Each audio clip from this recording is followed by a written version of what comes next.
साथियों, ये एक आम बात है कि किसी भी डेटा की जरूरत हमको अलग अलग जगह पर पड़ सकती है।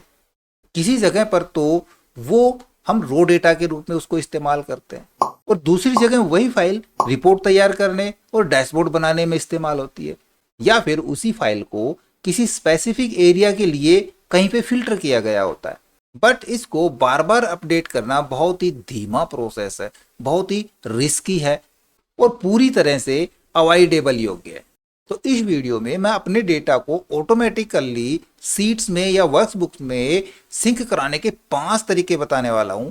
तो इस वीडियो में अंत तक बने रहिएगा। नमस्कार साथियों, मेरा नाम है मनोज कुमार और आप देख रहे हैं कंप्यूटर ज्ञान गुरु चैनल। तो चलिए सीख लेते हैं। देखिए, किसी भी वर्कशीट या किसी भी वर्कबुक्स का लिंक देने के लिए उसका रेफरेंस स्थापित करना पड़ता है और रेफरेंस के लिए हम बिल्कुल सिंपल से चलेंगे कि रेफरेंस किस प्रकार से लेते हैं और उसको हम ऑटोमेटिक किस प्रकार से बनाएंगे। ये फंक्शन के थ्रू भी करके देखते हैं और बिना फंक्शन भी करके देखते हैं। तो सबसे पहले आसान तरीके से मान लीजिए मेरे पास कोई एक डेटा है, बहुत ज़्यादा डेटा है। ये मेरे पास एक सीट के अंदर, देखो फाइल का नाम है ये एनुअल डेटा रिपोर्ट है। यहाँ पे मेरे पास प्रोडक्ट्स हैं और अलग अलग कंट्री से यहाँ से रिवेन्यू है और टोटल रिवेन्यू ये बन रही है। ये चीज़ मेरे को यहाँ पे चाहिए रेफरेंस के अंदर, तो सिंपली हम इक्वल साइन के साथ ले सकते हैं। इक्वल के साथ हम उस सीट के अंदर जाके इस प्रकार से क्लिक करा लेंगे, रेफरेंस हमको मिल जाएगा। एंटर प्रेस करा लेते हैं और इसको हम नीचे तक ड्रैग करा लेंगे। अब ये काम यदि आपके पास ऑफिस 365 है तो ये और भी थोड़ा सा डायनेमिक तरीके से हो सकता है, वो भी मैं बताऊंगा। इसको हम इक्वल के साथ रेफरेंस भी ले सकते हैं या फिर हम सीधा सीधा यहाँ से इस डेटा को जैसे लेना चाहूँ टोटल रिवेन्यू के अंदर में, तो कॉपी करा के हम यहाँ पे बगैर इक्वल भी रखना चाहें तो पेस्ट करा लेंगे। बट सिंपल नहीं, हम होम में चलते हैं और पेस्ट स्पेशल के अंदर करा देंगे इसका लिंक पेस्ट। तो देखो यहाँ पे डेटा हमारे पास दोनों में आप सेम चीजें देख पाओगे। यहाँ पे क्या कह रहा है, हमने इक्वल के साथ लिया था, फॉर्मूला बार में दिखा रहा है ईयरली रिवेन्यू A2 सेल, और कॉपी पेस्ट किया हमने लिंक, तब भी क्या दिखा रहा है, ईयरली रिवेन्यू शीट का नाम है और G2 सेल एड्रेस आ रहा है। दोनों तरीके से हम काम कर सकते हैं। अब ये तो हमने लिया है इसी वर्कबुक के अंदर, हमने एक सीट से दूसरी सीट को सिर्फ लिंक किया है एक ही वर्कबुक के अंदर, ठीक है। ये काम हम दूसरी वर्कबुक से करना चाहें, मान लीजिए मेरे पास यहाँ पे डेटा है और इस बार मैं दूसरी वर्कबुक से लेना चाह रहा हूँ। ये वर्कबुक है मेरे पास एनुअल डेटा के नाम की और एक वर्कबुक मैंने ओपन कर ली है ईयरली डेटा के नाम की। इन दोनों को मैं आपको साइड बाय साइड करके दिखाता हूँ। तो यहाँ पे दोनों वर्कबुक मेरी साइड बाय साइड ओपन है और इधर मैं वही काम करना चाह रहा हूँ उसी प्रकार से। तो देखो मैं यहाँ पे कराता हूँ सिंपल इक्वल और इस वर्कबुक के अंदर जाके मैं ये वाला सेल यहाँ पे क्लिक करा देता हूँ। तो इस स्थिति में आप क्या देखोगे, थोड़ा सा डिफरेंस आपको नजर आएगा। वहां पे हमारे पास सिर्फ सीट थी और यहाँ पे सीट के साथ साथ उस वर्कबुक का नेम भी शामिल हो गया और साथ में जो सेल लिया था A2 सेल वो यहाँ पे फिक्स रेफरेंस के साथ आ रहा है। अब यदि फिक्स रेफरेंस के साथ आएगा तो नीचे तक हमारा सेम सेल आने वाला है। तो क्या करें, इसका हमने फिक्स रेफरेंस हटाना पड़ेगा। उसके लिए डॉलर रिमूव करा देंगे हम, यहाँ से ये डॉलर रिमूव करा देते हैं और यहाँ से भी रिमूव करा देते हैं। एंटर प्रेस करा लेंगे और इसको नीचे तक वापस से हम ड्रैग करा लेंगे। अब देखिए दोनों स्थिति में हमारा काम आ रहा है।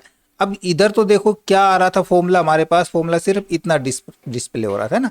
अभी देखते हैं ये फॉर्मूला कितना डिस्प्ले हो रहा है। टोटल भी हम उठाना चाहें उसी प्रकार से मैं यहाँ से करा लेता हूँ, इसको कॉपी Ctrl+C और इधर आके मैं पेस्ट कराना चाहूँगा तो राइट क्लिक यूज करके भी कर सकते हैं। हम पेस्ट स्पेशल के अंदर हम यहाँ से लिंक पेस्ट करा देंगे तब भी ये काम हो जाएगा। बट इस बार पूरा फाइल पाथ हमारे पास यहाँ पे नजर आएगा कि कहाँ से फाइल का डेटा साथ में ओपन हो रहा है।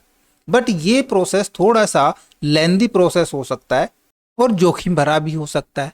रोनी में यहाँ से कोई भी डेटा चेंज कराने की कोशिश करके देखता हूँ। मैं इधर से यहाँ से चेयर को डिलीट कराता हूँ तो आप देखोगे यहाँ भी हमारे पास ये काम चल रहा है ना। जब हम दूसरी सीट से, यानी कि दूसरी सीट कह रहा हूँ, दूसरी फाइल में ये काम कर रहे हैं और यहाँ पे डेटा इस फाइल के अंदर चेंज हो रहा है, अपडेट हो रहा है, तो उसी फाइल के अंदर सीट टू सीट तो अपडेट हो ही जाएगा। अब यहाँ पे एक और समस्या आ सकती है कि जैसे यहाँ पे हमने डिलीट किया तो इधर 0 डिस्प्ले करा रहा है। इस 0 को हम किस प्रकार से निपटाएं, तो इसके 2 तरीके। पहला तरीका तो भाई यहाँ पे हम चले जाएंगे F2 प्रेस कराएंगे और इसके अंदर करेंगे हम एंड पर्सन का यूज और डबल कोट के साथ हम ब्लैंक लगा देंगे, एंटर प्रेस करा लेंगे और अब इसको नीचे तक हम ड्रैग करा देते हैं। ये तो हो गया हमारा फॉर्मूले से काम। हम फंक्शन से भी ये काम चला सकते हैं कि हम हमारे पास अगर वहाँ डेटा नहीं है तो वो ब्लैंक आ जाए। अंडू करा देता हूँ। दूसरा तरीका, सारे को सिलेक्ट करा लेंगे, पूरे डेटा को, जहाँ भी हमारे पास ब्लैंक की पोजीशन आती है कीबोर्ड से Ctrl+1 प्रेस करा लेंगे और यहाँ पे हम चले जाएंगे कस्टम के अंदर और कस्टम में से हम एक फॉर्मेट उठाएंगे यहाँ पे। तो ये चीज़ हमने दोनों कॉलम पे भी करनी पड़ सकती है ना, तो दोनों को सिलेक्ट करा लेंगे। मैंने एक को सिलेक्ट कराया और यहाँ से हम इस फॉर्मेट को चूज करा लेंगे, नंबर फॉर्मेट को। ठीक है, ये हमारा हो गया एक कंडीशन। इधर वापस चलते हैं, कॉलन का यूज करेंगे और दूसरी कंडीशन माइनस पॉइंट भी यहाँ पे यूज करेंगे।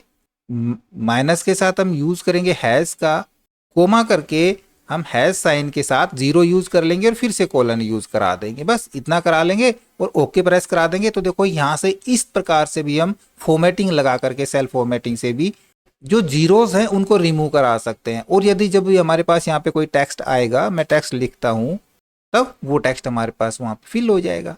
परंतु इस स्थिति में देखिए एक आपके पास समस्या आ सकती है। वो क्या समस्या आ सकती है, हमको बीच में कोई रो इंसर्ट करानी पड़ गई। मैं यहाँ पे कराता हूँ Alt+IR, देखो एक रो मैंने इंसर्ट कराई है कंप्लीट। तो यहाँ पे हमारे डेटा के अंदर रो इंसर्ट नहीं होती है। चाहे आप एक्सटर्नल फाइल से लिंक ले रहे हैं या फिर उसी फाइल का लिंक ले रहे हैं और हम यहाँ पे कोई रो इंसर्ट कराना चाह रहे हैं तो यहाँ भी वो रो इंसर्ट नहीं होती है। इस स्थिति के लिए यदि आप ऑफिस 365 यूज करते हैं तब आप ये काम आसानी से कर पाएंगे। किस प्रकार से, मैं इस डेटा को यहाँ से टेम्परेरी कॉपी करा लेता हूँ और यहीं पे मैं इसको टेम्परेरी पेस्ट करा देता हूँ ताकि मैं यहीं पे आपको समझा सकूँ। अब मैं यहाँ से रो भी डिलीट करा देता हूँ फिर से, क्योंकि हम फिर से यही काम करके देखेंगे। तो उसके लिए हम ये तरीका यूज नहीं करेंगे, हम तरीका यूज करेंगे 365 वाला। हम करेंगे इक्वल के साथ और जहां तक हमारा डेटा आ सकता है हम इस प्रकार से, मैं 13 रो तक यहाँ पे सेलेक्ट करा रहा हूँ और एंटर प्रेस करा रहा हूँ। तो आप देखोगे यहाँ पे बाकी जो डेटा नहीं था वहां पे 000 शो करा रहा है। तो उसके लिए ऑफिस 365 में एक ऑप्शन है जिसको बोलते हैं डॉट ऑपरेटर। हम यहाँ पे इस जगह पे मैं डॉट ऑपरेटर का यूज करा के एंटर प्रेस कराता हूँ तो हमारे पास ये डेटा एग्जैक्ट मिल जाता है। अब यदि आगे हमको कोई डेटा और बढ़ाना पड़ता है, मैं यहाँ पे देखो डेटा बढ़ाता हूँ तो नीचे डेटा बढ़ता है, बीच में कोई रो इंसर्ट कराता हूँ तो हमारे पास बीच में यहाँ भी रो इंसर्ट हो जाती है और हम यहाँ जो भी डेटा यूज करेंगे वो इधर डेटा फिल हो जाता है। तो ये तरीका डायनेमिक तरीका, यदि आपके पास ऑफिस 365 है तो आप इसका इस्तेमाल कर सकते हैं। और यदि ऑफिस 365 नहीं है तब हम किस प्रकार से करेंगे इस काम को, उसके लिए डेटा को हम टेबल फॉर्मेट में कन्वर्ट करा लेंगे। टेबल फॉर्मेट के लिए डेटा पे हम कहीं भी रह सकते हैं, कीबोर्ड से करेंगे Ctrl+T का प्रेस, माई टेबल हेडर पे चेक रखेंगे और ओके करा लेंगे। डेटा जब हमारा टेबल में चला जाएगा तो इसको हम किसी भी कलर से सेट करा सकते हैं। अब हमने इस डेटा को यहाँ पे लेना है। ये डेटा आपका एक्सटर्नल फाइल में हो सकता है या फिर इसी फाइल के अंदर हो सकता है। हमने लिंक बनाना है, दोनों ही तरीके से हम टेबल से क्रिएट करेंगे। इक्वल साइन के साथ आएंगे और हम इस प्रकार से यूं, ये एरो दिख रहा है, ये एरो पे हम क्लिक कराएंगे तो देखो आपका हेडर रो को छोड़ करके नीचे का एरिया सेलेक्ट हो जाता है। सिर्फ एक बार क्लिक करना है, 2 बार क्लिक करेंगे तो हेडर रो भी सिलेक्ट हो जाएगी और एंटर प्रेस करा देंगे, काम एक ही झटके में हो जाएगा। इसी प्रकार से हमको टोटल के लिए चाहिए, इक्वल कराएंगे, टोटल रिवेन्यू पे जाएंगे, एंटर प्रेस करा लेंगे। तो इस स्थिति में अब देखो यहाँ पे मैं कोई भी एक डेटा नया एंटर कराता हूँ, मैं कराता हूँ यहाँ पे बास्केट। आगे चलेंगे तो अब देख रहे हो यहाँ पे बास्केट भी जुड़ रहा है, क्योंकि जब टेबल आगे आगे बढ़ेगी, देखो टेबल का एरिया अब हमारा ज़्यादा हो गया है। हमने पूरा टेबल का कॉलम सेलेक्ट किया था, यहाँ तक टेबल थी तो यहाँ तक हो गया, टेबल का एरिया बढ़ गया तो यहाँ तक हो गया। तो जहाँ तक एरिया बढ़ेगा वो ये भी यहाँ पे बढ़ता चला जाएगा, चाहे हम रिवेन्यू जनरेट करा रहे हैं चाहे जो भी काम करा रहे हैं, फॉर्मूला भी ऑटोमेटिक अपडेट होता चला जाएगा। और यही नहीं, हम पूरी टेबल का रेफरेंस भी ले सकते हैं, जैसे कि मैं यहाँ पे कराऊँ इक्वल और पूरी टेबल का रेफरेंस लेने के लिए हम इस प्रकार से कॉर्नर पे क्लिक करा के एंटर प्रेस करा देंगे तो हम पूरी टेबल का रेफरेंस यहाँ पे उठा सकते हैं। यदि अभी इस बार तो देखो सिर्फ हमारे पास डेटा आया है, हमको पूरा यहाँ पे हेडर रो भी चाहिए, देन यहाँ पे हम क्लिक कराएंगे, एक बार तो डेटा सेलेक्ट होगा, दूसरी बार क्लिक करा देंगे हेडर रो भी सिलेक्ट हो जाएगी। तो हम यहाँ पे वापस से आते हैं, एस्केप के साथ मैं इधर कराता हूँ इक्वल साइन और इधर अब मैं 2 बार क्लिक कराऊंगा और एंटर प्रेस करा दूंगा तो हमारी हेडर रो भी यहाँ पे इंक्लूड हो जाएगी। डेटा जब भी हम यहाँ पे एंटर कराएंगे तो वो डेटा हमारा यहाँ भी शामिल होता चला जाएगा। अब एक बार हम ये काम फंक्शन से भी कर सकते हैं। ये फंक्शन फिल्टर फंक्शन से बेहद आसानी से हो सकता है। हमने इस पूरी टेबल को यहाँ पे लेके आना है, यहाँ पे रेफरेंस इसका लेके आना है, तब हम यहाँ पे फिल्टर फंक्शन का यूज़ करा सकते हैं। सिंपली हम यहाँ पे फिल्टर फंक्शन का यूज़ करेंगे। एरे के अंदर हम उसी प्रकार से, देखो ये टेबल फॉर्मेट ले रखा है, पूरी टेबल का फॉर्मेट हम यहाँ पे सेलेक्ट करा देंगे। कोमा यूज़ करेंगे। इंक्लूड के अंदर पूछ रहा है, इंक्लूड के अंदर हम ईयर से इंक्लूड कराना चाह रहे हैं इसको। कौन सी ईयर 2025 से ब्रैकेट क्लोज करा के एंटर प्रेस करा देंगे तो 2025 का पूरा डेटा हमारे पास यहाँ पे लिंक बन के यहाँ पे आ जाएगा, ना कि फिल्टर होके। फिल्टर तो हो ही रहा है, साथ में लिंक भी बन जाएगा। हम कोई भी किसी भी आइटम का यहाँ पे प्रोडक्ट नेम या कुछ चेंज करना चाहें, यहाँ पे चेयर की स्पेलिंग में गलत कराता हूँ, देखो यहाँ पे चेंज कराता हूँ, यहाँ भी हमारे पास सारा डेटा चेंज हो रहा है। ठीक है, कोई अमाउंट चेंज करेंगे, अमाउंट पे भी इफेक्ट पड़ेगा। इस डेटा को हम शॉर्ट कराना चाह रहे हैं, साथ में हम शॉर्ट का यूज़ कर सकते हैं। हम इसमें इसको शॉर्ट कराना चाह रहे हैं, पूरा टेबल डेटा ब्रैकेट क्लोज करा के एंटर प्रेस करा लेंगे तो ये सारा डेटा हमारा शॉर्ट हो जाएगा। बट ये शॉर्ट कैसे हुआ, ये तो इसी से हो गया ना, हमने बाय डिफॉल्ट डाल दिया। यहाँ पे हमने कौन से कॉलम से इसको शॉर्ट कराना है, इसी कॉलम से या सेकंड कॉलम से, तो मैं यहाँ पे इसका दूसरा पैरामीटर यूज़ करा लूँगा। सेकंड कॉलम से एंटर प्रेस करा लेंगे तो दूसरे कॉलम से पूरा डेटा शॉर्ट हो जाएगा। हमने तीसरे कॉलम से कराना है, चौथे कॉलम से कराना है, इस डेटा को शॉर्ट करा सकते हैं। अब देखो फंक्शन से ये काम ना करे तो अच्छा रहेगा, क्योंकि फंक्शन से क्या होता है, कई बार जो लिंक होते हैं ब्रेक हो जाते हैं, काम नहीं करते हैं, तो उसके लिए पिवट टेबल का यूज़ कर सकते हैं। अभी तक आपने सोचा होगा पिवट टेबल तो डेटा को समराइज कराने के लिए यूज़ में आता है, नहीं, हम पिवट टेबल के जरिए पूरे डेटा का लिंक भी क्रिएट करा सकते हैं। किस प्रकार से क्रिएट करा सकते हैं मैं आपको यहीं पे करके दिखाता हूँ। इस डेटा के ऊपर चलेंगे, हमारे पास ये काफ़ी बड़ा डेटा है। ठीक है, सीधा इंसर्ट में चले जाएंगे। इंसर्ट में मिलता है हमको पिवट टेबल, पिवट टेबल ले लेंगे। यहाँ पे पूरी रेंज हमारे पास सेलेक्ट है, एग्जिस्टिंग वर्कशीट के ऊपर करके मैं पिवट टेबल यहीं पे इंसर्ट करा लेता हूँ, देन ओके करा लूँगा। तो देखो पिवट टेबल हमारे पास यहाँ पे आ चुकी है ना। हमने रेफरेंस लेना है, मैं यहीं पे करके दिखा रहा हूँ आपको। ये काम हम एक सीट से दूसरी सीट में लिंक रेफरेंस बनाने के लिए या एक वर्कबुक से दूसरी वर्कबुक में करेंगे ये काम, राइट। मैं आपको यहाँ पे डेटा मैच कराने के लिए यहीं पे करके दिखा रहा हूँ।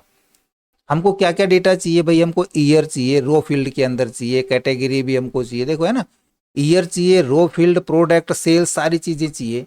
प्रोडक्ट भी हमने उठाना है, सेल है टोटल, इसको हमने वैल्यू फील्ड के अंदर रख लेना है।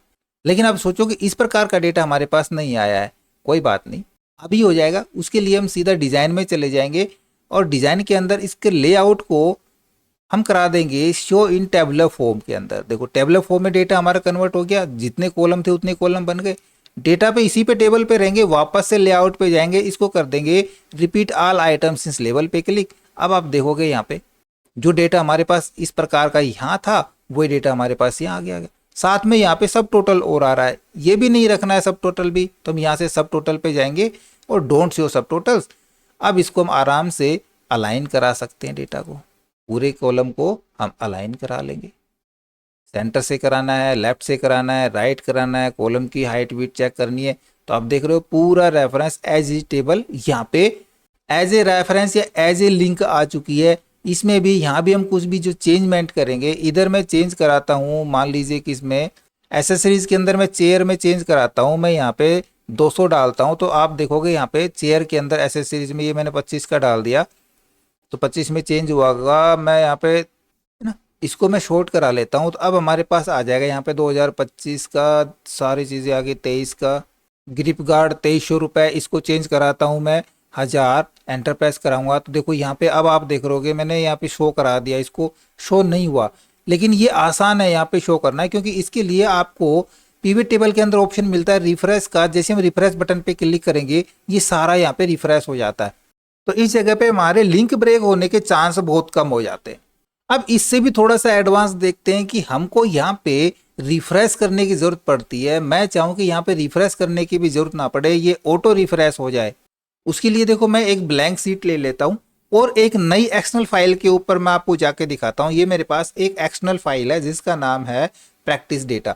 यहाँ पे बहुत सारा डेटा है और ये डेटा मैंने लिंक कराना है अपनी इस फाइल के अंदर। तो अब तक तो जितना हमने लिंक किया था उसके लिए मल्टीपल फाइल्स जैसे हम लिंक करेंगे तो मल्टीपल वर्कबुक को हमने साथ में ओपन करना पड़ सकता है। उनको ओपन करेंगे तो डेटा अपडेट होगा, अगर फाइलें क्लोज हैं तो डेटा अपडेट नहीं होगा। बट इस स्थिति में हमारी एक्सटर्नल फाइल्स यदि क्लोज भी है तब भी हम डेटा को अपडेट करा सकते हैं, ऑटोमेटिकली अपडेट उसके लिए इसको बेशक से हम क्लोज करा सकते हैं, इसकी कोई ज़रूरत नहीं है। या ध्यान रखें प्रैक्टिस डेटा के नाम से ये फाइल का नाम है और डेटा 4 सीट के अंदर ये डेटा रखा हुआ है। क्लियर, मैं क्लोज करा देता हूँ। और इसी फाइल के अंदर हम कहीं भी सेल पे रह सकते हैं। हम चले जाएंगे डेटा के अंदर और डेटा में आपको मिल रहा होगा गेट डेटा, यहाँ से करेंगे फ्रॉम फाइल और एक्सेल फाइल पे क्लिक करा लेंगे। यहाँ से डेटा कहाँ पे रखा हुआ है उस पोजीशन पे पहुंचेंगे। डॉक्यूमेंट्स में हमारा डेटा है, प्रैक्टिस डेटा के नाम से है। देखो प्रैक्टिस डेटा के नाम से डेटा यहाँ पे मिल रहा है, क्लिक करा के और इंपोर्ट करा लेंगे डेटा को। वो डेटा हमारा उस फाइल के अंदर आके इंपोर्ट हो जाएगा जो हमारी करंट फाइल जिसके अंदर हम लिंक बनाना चाह रहे हैं। और यहाँ से उसका लिंक हम डेटा 4 वाली सीट से देंगे। तो देखो डेटा 4 वाली सीट के ऊपर जितने भी कॉलम थे, जितनी फील्ड थी, वो सारी आपको यहाँ पे नजर आ रही है। कुछ नल नाम की फील्ड भी एक्स्ट्रा नजर आ रही है। जो फील्ड यहाँ पे आप रखना चाह रहे हैं, कुछ रिमूव करना चाह रहे हैं जिसको हम नहीं चाहते हैं, तो यहाँ से डिलीट करा सकते हैं। उसके लिए डेटा को ट्रांसफॉर्म करा लेंगे। सबसे पहले तो यहाँ पे बहुत सारे आपको एडिटिंग ऑप्शन मिल जाएंगे। कोई कॉलम रिमूव कराना है, हम यहाँ से कॉलम रिमूव करा सकते हैं, नया कॉलम इंसर्ट करा सकते हैं। हमको कौन कौन से कॉलम रिमूव कराने, जितने भी नल वैल्यू के कॉलम्स हैं हमने ये कॉलम रिमूव कराना है। कंट्रोल के साथ हम मल्टीपल कॉलम सेलेक्ट करा लेंगे जितने भी हमने नल वाले रिमूव कराने। और यहीं पे हम राइट क्लिक यूज़ करा के भी रिमूव करा सकते हैं। 1-2 कॉलम और रह गए, इनको भी मैं यहाँ से राइट क्लिक करके रिमूव करा देता हूँ। जब डेटा हमको सही से बन जाए, हमारा डेटा कि जो हमको चाहिए वो कॉलम हमारे सारे यहाँ पे प्रेजेंट है, देन हम चले जाएंगे फाइल के अंदर, होम के अंदर, क्लोज एंड लोड से हम करा देंगे क्लोज एंड लोड पे क्लिक। तो पूरा डेटा अब हमारे पास यहाँ पे आने को तैयार है। किस प्रकार से लेना चाह रहे हैं पूरे डेटा को, एज ए टेबल लेना चाह रहे हैं या एज ए पिवट रिपोर्ट बनाना चाह रहे हैं, पिवट चार्ट बनाना चाह रहे हैं, तो इसको मैं पिवट रिपोर्ट के जरिए लेना चाहूँगा एग्जिस्टिंग वर्कशीट के ऊपर, यहाँ पे इस पोजीशन पे, देन ओके करा लूँगा। तो आप देखोगे यहाँ पे पूरा डेटा हमारे पास इधर आ चुका है।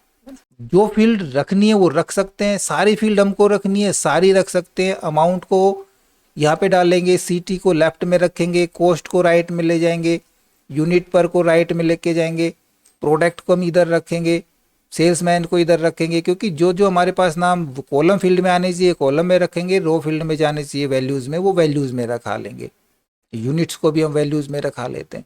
जब सारे यहाँ पे सेट हो जाएं तो उसी प्रकार से टेबल पे रहेंगे। टेबल पे रहने के बाद जाएंगे डिज़ाइन में, लेआउट के ऊपर से करेंगे सबसे पहले टैबुलर फॉर्म पे, क्योंकि सारे हमको इसी प्रकार से चाहिए टैबुलर के अनुसार, और सारे के हमको लेबल आइटम्स भी दिखाने हैं।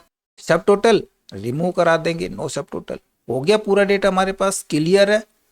अब इसको हम अपने तरीके से रिप्रेजेंट करा सकते हैं कि हमको यहाँ से यूनिट्स नहीं चाहिए, सेल्समैन नहीं चाहिए, यहाँ से हमको प्रोडक्ट भी नहीं चाहिए, यूनिट्स कॉस्ट भी नहीं चाहिए, हमको ओनली यहाँ पे सीटी और अमाउंट चाहिए। तो सीटी और अमाउंट के जरिए हम पूरी डेटा को यहाँ पे अपडेट करा सकते हैं। इनको हम शॉर्ट करा लें, असेंडिंग या डीअसेंडिंग ऑर्डर के अंदर शॉर्ट करा के रख लेंगे। अब यदि हम कभी भी डेटा में चेंज करते हैं, वहाँ डेटा बढ़ाते हैं या कम करते हैं, तो ये डेटा ऑटोमेटिक अपडेट हो जाए, उसके लिए आप देखो इसके टास्क पेन जो कैरी कनेक्शन जो ओपन हो रहा है, यहाँ पे हमारे पास जो डेटा मिल रहा है सीट, इसके ऊपर राइट क्लिक यूज करेंगे, प्रॉपर्टी पे चले जाएंगे। प्रॉपर्टी में आपको ऑप्शन मिल रहा होगा तक रिफ्रेश क्वेरी, ये पहले वाली है। मैं यहाँ पे चलता हूँ, राइट क्लिक करता हूँ, प्रॉपर्टीज में जाएंगे तो यहाँ पे देखो रिफ्रेश एवरी 60 मिनट्स, या कितनी देर बाद हम यहाँ पे 1 मिनट या 2 मिनट बाद करना चाह रहे हैं तो हम यहाँ पे चेंज करा लेंगे। मैं 1 मिनट में रिफ्रेश करना चाह रहा हूँ, या refresh data when opening the file जैसे ओपन हो तो डेटा रिफ्रेश हो जाए, इसको भी चेक करा लेंगे और ओके करा लेंगे। अब हमारा काम बिल्कुल रेडी है। हम इस प्रकार से किसी भी दूसरी फाइल से, दूसरी वर्कबुक से या दूसरी वर्कशीट से लिंक रेफरेंस कराना चाहते हैं डेटा का, और वो ऑटोमेटिक अपडेट होती रहे, तो उसके लिए लास्ट ऑप्शन और मेरा पसंदीदा ऑप्शन होता है पावर कैरी। इसके अलावा जितने और भी मैंने तरीके बताए हैं आप वो तरीका भी यूज़ कर सकते हैं, बट इसमें ना तो लिंक ब्रेक होने का डर होता है, ना ही ये जोखिम भरा है, और ना ही ये अवॉइड करने लायक है। तो ये सारे तरीके आपको कैसे लगे, इसमें से कितने तरीके आपको पता था, मैं कमेंट्स में लिख करके ज़रूर बताएं। और इसी प्रकार के अच्छे अच्छी वीडियो देखते रहने के लिए लगातार हमारे साथ बने रहें। आशा करूंगा वीडियो आपको जरूर अच्छा लगा होगा। इसी प्रकार अच्छे अच्छे वीडियो देखते रहने के लिए लगातार हमारे साथ बने रहे। हमारे वीडियोज़ को ज़्यादा से ज़्यादा हम दोस्तों में शेयर करें, में लाइक करें, और यदि नए हैं हमारे चैनल पे तो हम सब्सक्राइब जरूर कर लें।